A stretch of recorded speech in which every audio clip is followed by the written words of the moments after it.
حدیث نمبر 37، نبی کریم صلی اللہ علیہ وسلم پر جھوٹ باندھنا، جھوٹی حدیثیں بیان کرنا۔ ان سلمۃ بن الاکوع قال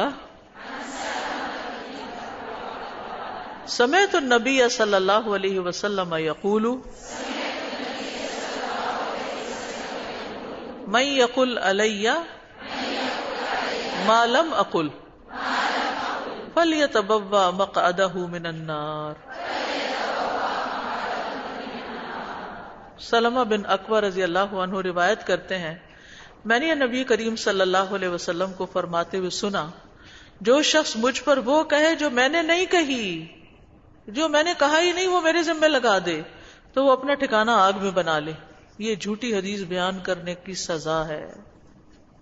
حضرت علی رضی اللہ عنہ سے روایت ہے، وہ کہتے ہیں نبی صلی اللہ علیہ وسلم نے فرمایا، مجھ پر جھوٹ نہ باندھنا، کیونکہ جو شخص مجھ پر جھوٹ باندھے گا وہ یقیناً آگ میں جائے گا۔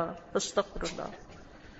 اس لیے سنی سنائی اور ادھر ادھر کی آئی ہوئی حدیثوں کو آگے آگے فارورڈ نہیں کرنا چاہیے، ان کی صحت کا بھی خیال رکھنا چاہیے۔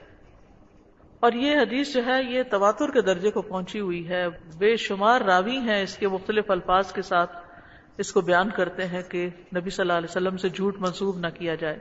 صحابہ حدیث بیان کرنے میں بہت محتاط رویہ اختیار کرتے تھے، کبھی کبھی کہتے تھے کہ او کما قال رسول اللہ صلی اللہ علیہ وسلم، پھر اسی طرح آپ کے الفاظ کو اسی ترتیب سے بیان کرتے تھے۔ پھر آپ سے منسوب باتوں کی تصدیق کرنی چاہیے، جیسے حضرت عمر رضی اللہ عنہ کرتے تھے۔ پھر احادیث کو لکھ لینا چاہیے، لکھی ہوئی حدیث کو آگے بیان کرنا چاہیے، نہ کہ صرف حافظے سے کچھ کی اور کچھ نہ کی، یعنی اس کو پوری توجہ نہ دی۔ قرآن کے بارے میں بھی کہنے کہ اللہ تعالیٰ فرماتا ہے، قرآن میں لکھا ہے، حالانکہ نہ لکھا ہو یہ بھی بہت غلط بات ہے، بہت کبیرہ گناہوں میں سے ہے۔ وَأَن تَقُولُوا عَلَى اللَّهِ مَا لَا تَعْلَمُونَ۔